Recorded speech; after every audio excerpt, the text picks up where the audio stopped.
नमस्कार दर्शकों, नारी शक्ति कार्यक्रम में आप सभी दर्शकों का मैं सुमिता बहुत बहुत स्वागत करती हूँ।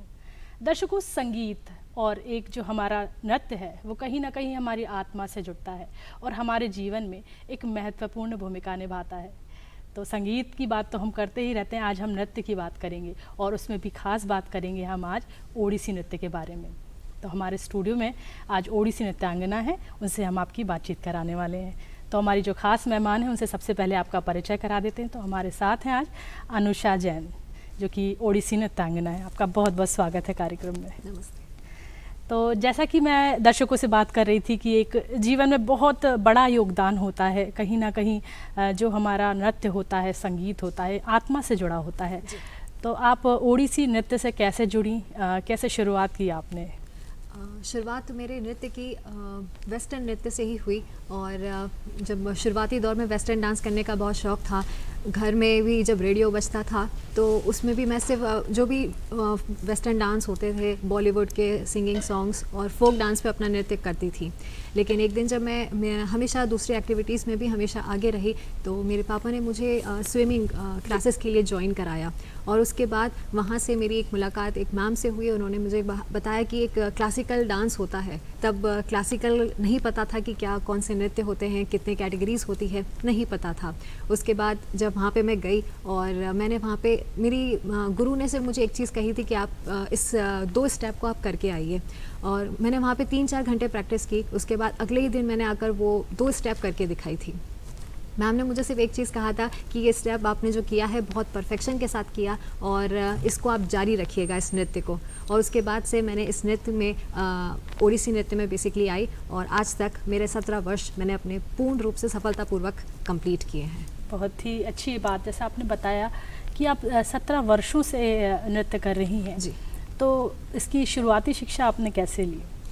शुरुआती शिक्षा मैंने 2006 से अपना इस शास्त्रीय नृत्य को शुरुआत किया और इस शुरुआत में बेसिकली हम इसमें योग और एक्सरसाइजेस को करते हैं।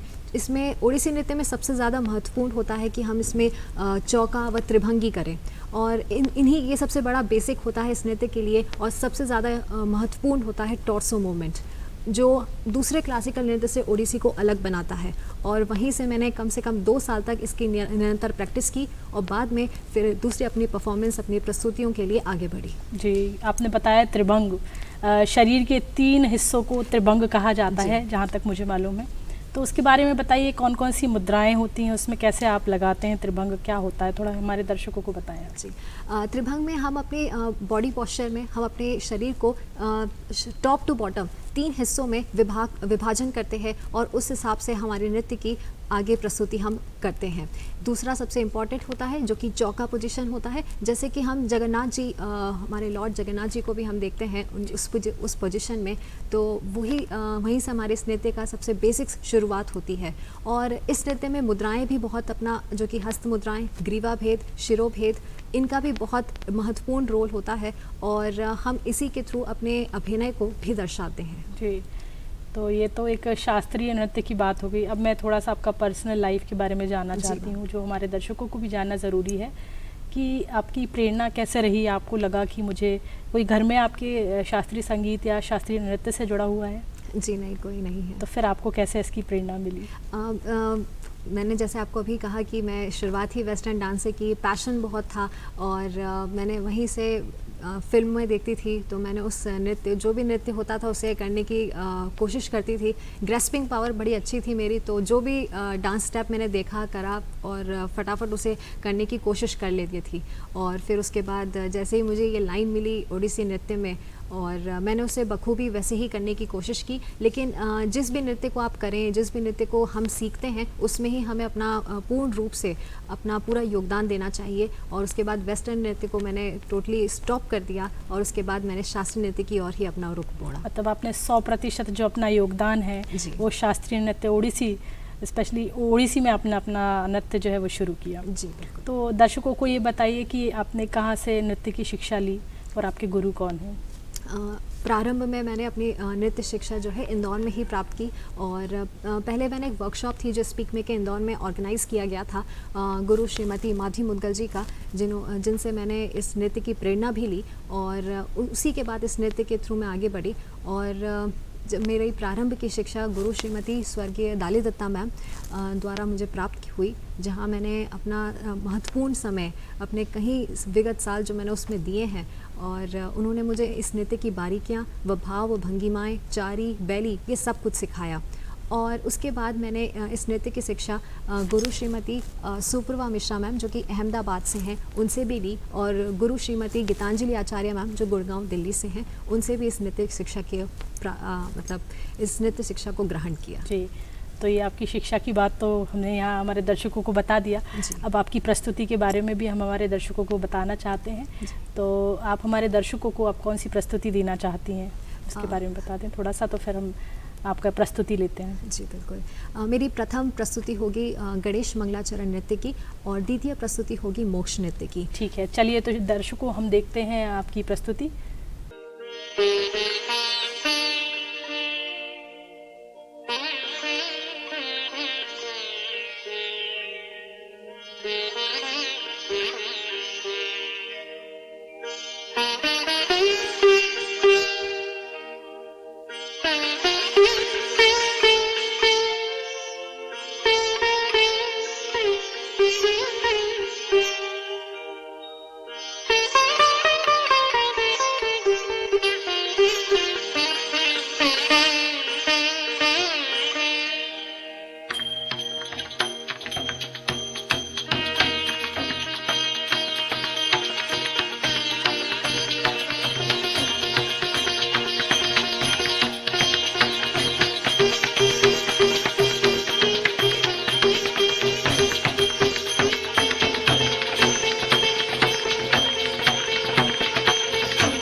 राजत्वं कल्पवृक्षं वृक्षं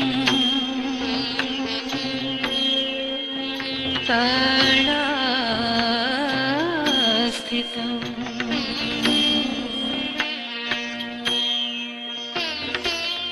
उमापुत्रं महाकायं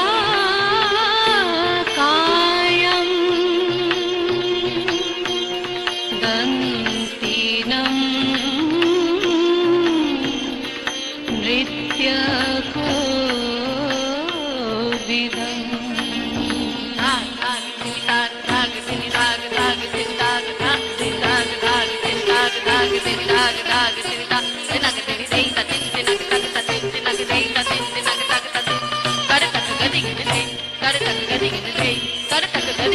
ताण्डवा प्रिय पुत्राय ताण्डवा प्रिय रूपिणे नमो चिन्तामणे नित्यं शुद्धबुद्धि प्रदायक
तो दर्शकों, बहुत ही खूबसूरत और बहुत ही सुंदर प्रस्तुति हमने देखी है हमारी अनुषा जैन जी से, जो कि ओडिसी नृत्यांगना है।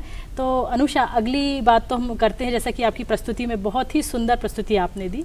अब हमारे दर्शकों को ये बताइए कि आपने जैसे ही गुरु से शिक्षा ली, उसके बाद आपने परफॉर्मेंसेस देना शुरू कर दिया, तो आपको काफ़ी सम्मान भी मिले होंगे और बहुत सारी उपलब्धियां भी मिली होंगी। तो आप हमारे दर्शकों से साझा कीजिए वो सारी चीज़ें जो आपको सम्मान मिले और जो उपलब्धियां आपने प्राप्त की। मैंने प्रारंभ में जब भी इस नृत्य की शुरुआत की तो बेसिक्स मैंने बहुत सीखने के बाद, जो मेरा 2 साल के बहुत कड़ी मेहनत थी, उसके बाद मैंने अपनी प्रस्तुतियों को देना शुरू किया, और जिसमें से प्रमुख रूप से हैं जैसे कि बाल कला उत्सव, जो कि दिल्ली ICCR के थ्रू मेरा सिलेक्शन हुआ और उसमें मुझे प्रथम स्थान भी प्राप्त हुआ। ICCR जो है इंडियन काउंसिलिंग कल्चर रिलेशंस का है पार्ट है, जिसमें परफॉर्म करना, प्रस्तुति देना एक कलाकार के लिए बहुत बड़ी बात होती है। दूसरा इंटरनेशनल बाल रंग, जो कि भोपाल में आयोजित किया गया मध्य प्रदेश संस्कृति संचालनालय द्वारा, और प्रमुख रूप से जो मेरा सबसे महत्वपूर्ण अवार्ड है, जो कि है बालश्री अवार्ड, जो मुझे प्राप्त हुआ मेरी 14 वर्ष की उम्र में मुझे ये सम्मान प्राप्त हुआ।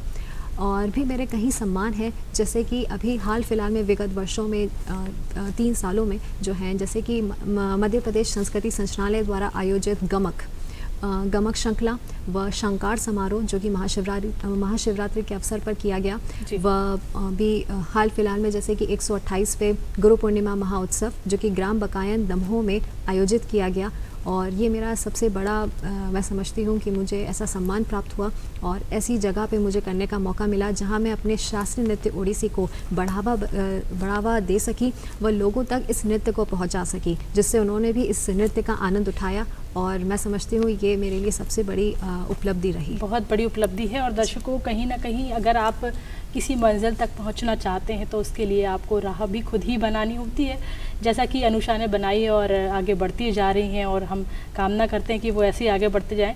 हम अनुषा से बातचीत जारी रखेंगे, लेकिन यहाँ पर लेते हैं एक छोटा सा ब्रेक। तो ब्रेक के बाद बहुत बहुत स्वागत है आपका कार्यक्रम नारी शक्ति में। जैसा कि हम आज बातचीत कर रहे हैं ओडिसी नृत्यांगना अनुषा जैन से, वो हमारे साथ हैं। तो अनुषा, जैसा कि अभी आपने अपनी उपलब्धियों के बारे में बताया, आप मुझे ये बताइए कि आजकल बहुत सारे रियलिटी शोज़ भी आ रहे हैं, उसमें लोग पार्टिसिपेट करते हैं। कहीं ना कहीं उनको आप क्या समझाइश देना चाहेंगी, जो लोग रियलिटी शोज़ के माध्यम से आगे बढ़ने की कोशिश कर रहे हैं या अपने नृत्य को निखारना चाह रहे हैं, तो उन्हें आप क्या सलाह देना चाहेंगी? रियलिटी शोज़ जो आजकल किए जाते हैं, बिल्कुल बाकायदा वो जो भी अपने परफॉर्मेंसेस को रखते हैं, प्रस्तुतियाँ देते हैं, जिसमें ज़्यादातर बॉलीवुड डांस और अदर वेस्टर्न ब्रेक डांसेस को ज़्यादा महत्व दिया जाता है। लेकिन आज जो हमारी ओरिजिनलिटी है, जो क्लासिकल शास्त्रीय नृत्य की जिसे हम कहते हैं, वो कहीं ना कहीं लुप्त होते जा रही है।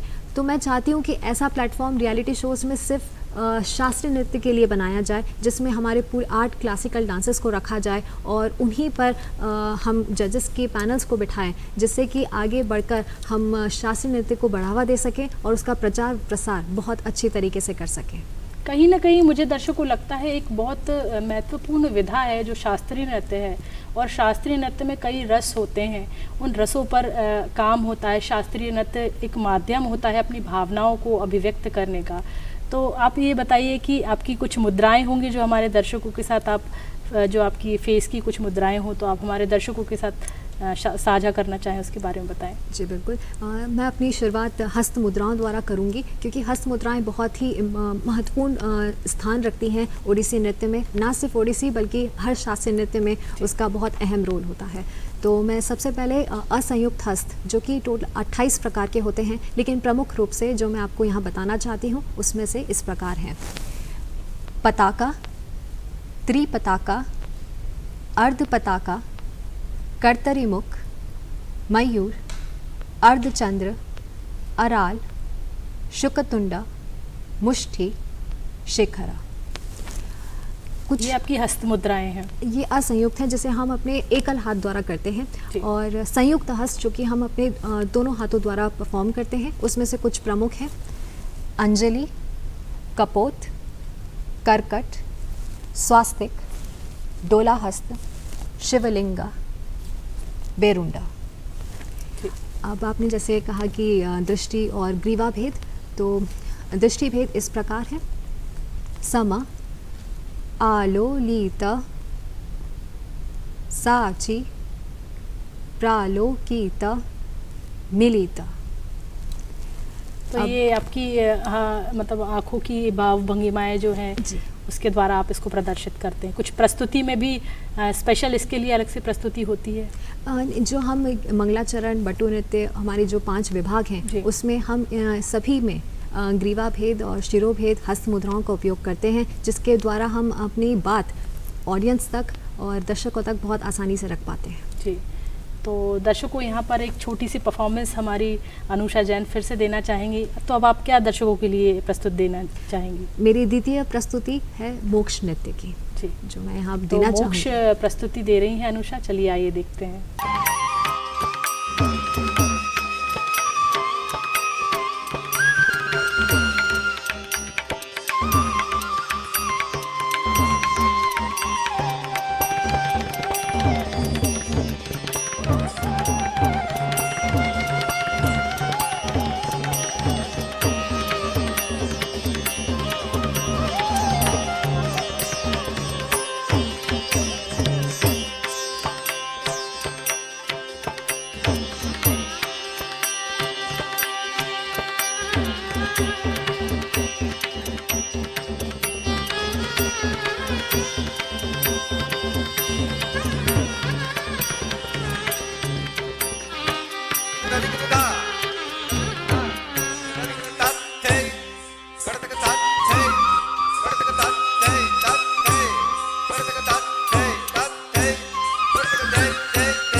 सर्व मंगल मांगल्ये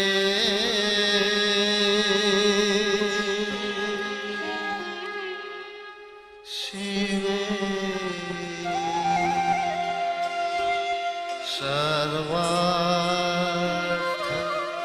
साधिके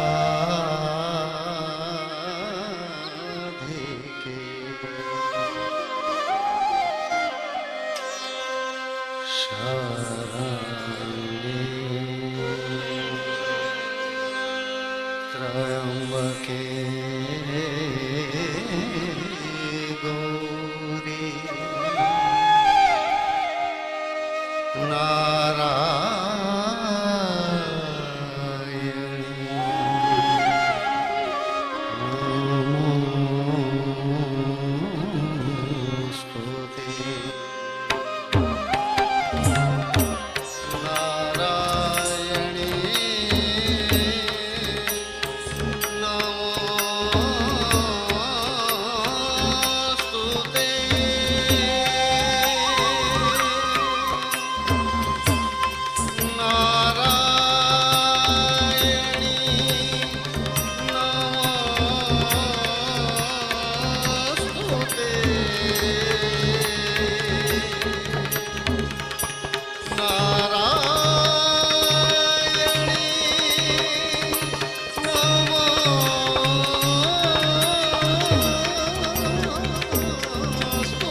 इस अद्भुत प्रस्तुति के बाद हम फिर से बात करेंगे अनुषा से। अनुषा, ये बताइए कि ये जैसा कि आपने ये प्रस्तुति दी और उसके बाद मैं तो मतलब एकदम भावों में कहीं घूम गई थी।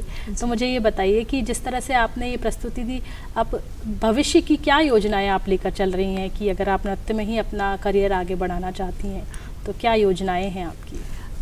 शास्त्रीय नृत्य अपना एक बहुत ही अहम रोल प्ले करता है हमारी ज़िंदगी में, और मैं समझती हूँ कि ये सिर्फ ना भारत में बल्कि विदेशों तक इस नृत्य को पहुँचाना चाहिए। और ओडिसी नृत्य जितना प्रचार प्रसार होगा, लोग इससे जुड़ेंगे और अपने इस नृत्य को बहुत महत्वपूर्ण स्थान भी उस नृत्य को प्राप्त होगा।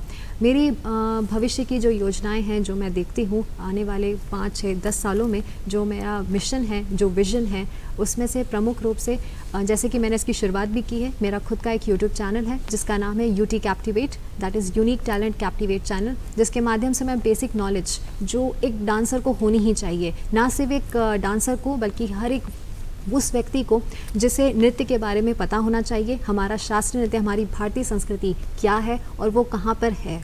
दूसरी चीज़ जो मैं समझती हूँ, मैं आने वाले विगत सालों में मैं खुद की एक किताब भी लिखूँगी जिसमें मैं अपने नृत्य की बेसिक्स को, उसकी बेसिक नॉलेज को सबके साथ साझा करना चाहूँगी। और मैं ये भी चाहती हूँ कि शास्त्रीय नृत्य जो है, ना सिर्फ ओडिसी नृत्य, हमारे 8 शास्त्रीय नृत्य गांव कस्बों तक पहुँचें और लोग उस नृत्य को समझें, उसकी बारीकियों को समझें और उतनी ही एनर्जी के साथ उस कलाकार को उतनी वो सम्मान, वो इज़्ज़त उन्हें वो प्राप्त हो सके। जी। और मैं यही चाहूँगी कि ये डांस आगे तक बढ़े, और चाहूँगी कि मैं खुद भी एक इस चीज़ के लिए शास्त्रीय नृत्य का इंस्टीट्यूट खोल सकूं, और लोगों को, क्योंकि ये बहुत ही शिक्षित कर खर्चीली पाएं। विधा है जी। और उन्हें ये बहुत आसानी से प्राप्त हो सके, और वो इस नृत्य को बहुत आसानी से सीख सकें और उसकी थ्योरी, उसकी प्रैक्टिकल को बहुत अच्छे से समझ सकें। कहीं ना कहीं बहुत अच्छी है बात अनुषा ने यहाँ बताई हमारे दर्शकों के लिए कि अगर आप भी किसी कला को सीखना चाहते हैं तो उसके लिए आपको तैयार खुद होना पड़ेगा और राहें खुद ब खुद बन जाएंगी अगर आप अपने जो श्रेष्ठ जो लक्ष्य है आपका जी। वो लेकर चलते हैं। तो जाते जाते हम दर्शकों को, हमारे जो युवा जो आपको देख रहे हैं, उनके लिए आप क्या सलाह देना चाहेंगे? अगर वो ओडिसी नृत्य करना चाहते हैं या सीखना चाहते हैं तो उनके लिए आप क्या समझाइश देंगी? मैं यही कहना चाहूँगी कि हमारे जो भी नाट्योत्पत्ति हैं, जिसमें हमारे नाट्यशास्त्र, अभिनय दर्पण और अभिनय चंद्रिका, जो कि एक हमारे ऐसे साहित्य हैं, ऐसे ग्रंथ हैं जिनके बारे में हम सभी कलाकार को पता होना चाहिए। और मेरी गुरु भी ये कहती थी कि पेरेंट्स को एक चाहिए कि वो एक बहुत बड़ा सपोर्ट अपने बच्चों के लिए रखें, और उन्हें इस नृत्य की शिक्षा के लिए, उन्हें निखारने के लिए, उन्हें छोटी उम्र में ही ऐसी एक्टिविटीज़ में आगे बढ़ाएं और प्रयासरत रहें कि उन्हें आने वाले वर्षों में जो भी वह कर सकते हैं इस शास्त्रीय नृत्य में बढ़ावा दे सकते हैं, कलाकार को वो सम्मान दे सकते हैं, उन्हें प्रोत्साहित कर सकते हैं, उसके लिए वो आगे बढ़ चढ़कर हिस्सा लें।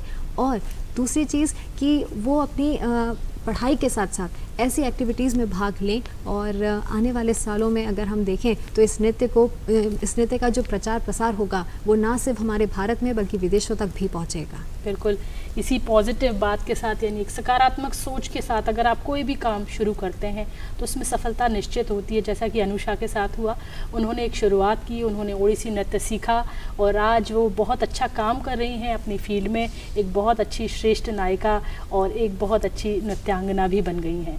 आप हमारे कार्यक्रम में आई और हमारे दर्शकों के साथ आपने अपने जो विचार है वो साझा किए, इसके लिए बहुत बहुत धन्यवाद।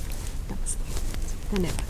तो दर्शकों, यहाँ लेंगे हम आपसे विदा और अगले अंक में आपसे फिर मिलेंगे। तब तक के लिए नमस्कार।